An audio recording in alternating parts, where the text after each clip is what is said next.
My name is Joel Gladfelter. I actually, the first time I attended Shrewsbury Assembly of God was April 13th, 47 years ago. And it happened to be the first day I met my wife. And we were actually married 44 years ago by Pastor Harris. My father was a big prayer advocate, always. We were taught our whole lives that prayer is everything. We didn't go to the hospital for nothing. You broke your leg, you prayed about it. I was working at a place in Ocean City, Maryland. I worked for Ocean City for 10 years. I fell into the trap of alcohol. I started drinking alcohol. I felt like I was handling it. I wasn't a mean person. I just drank for the comfort of drinking. My breast started hurting. And the doctor said that I have lumps on my breast and I need to get a mammogram. I did my mammogram, did blood work. The next day I get a call from the doctor and he says that I need to go back into the hospital as soon as I can because I have the blood work of a deceased person.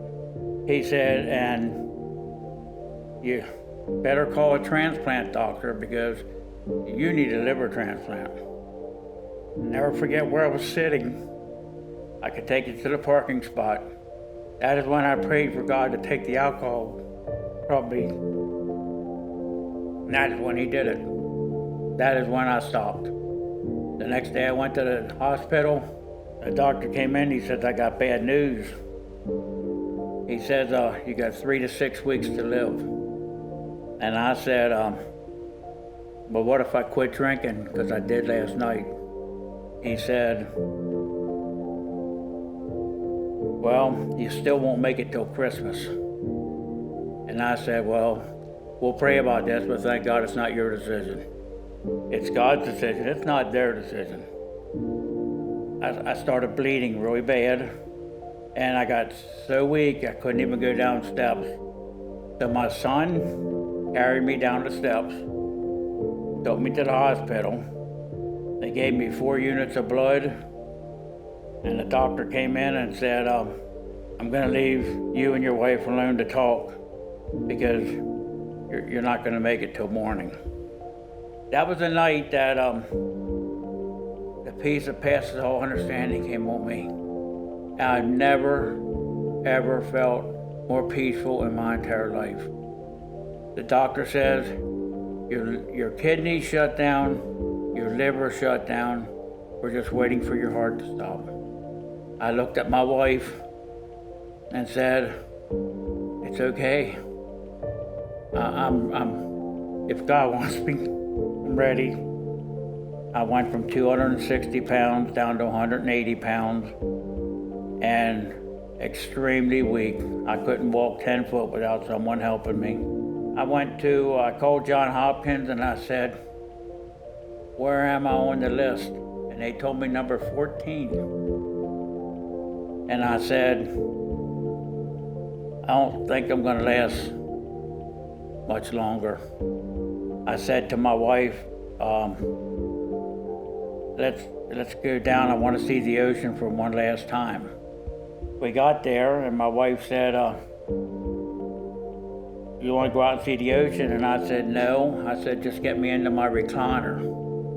I'm too tired. I'll go tomorrow. That night I had a dream, and we were actually at a restaurant, and it was a tall, dark man, and he ordered a liver. He wanted the whole thing, and he wanted it uncooked.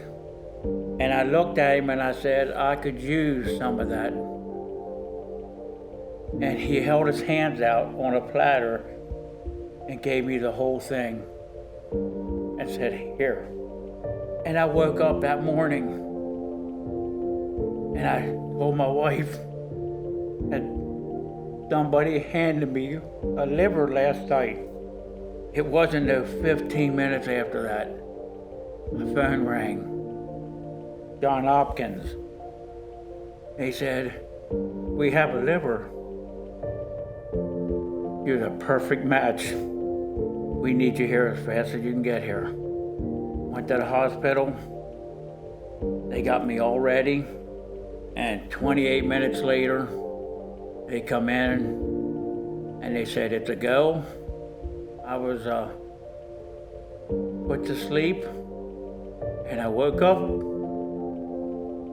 Never forget the feeling of the blood flowing through my veins. I felt it instantly.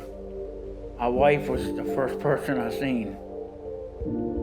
And I said, I need to see somebody else. Because I don't know if you're an angel or not. She was the biggest blessing I ever got from heaven. She never had a doubt. My wife will tell you, she never had a doubt. Even when they would tell me that I'm not going to make it till morning, my wife expected the whole time that God had it under control. That's all we had to rely on, because human odds said we weren't going to make it. It was 100% in God's hands. Most people pass away waiting on a liver. And Mom was just handed to me in a dream. And I didn't just pray for a liver. No, I prayed for God's will to be done. And I'm assuming I'm living God's will.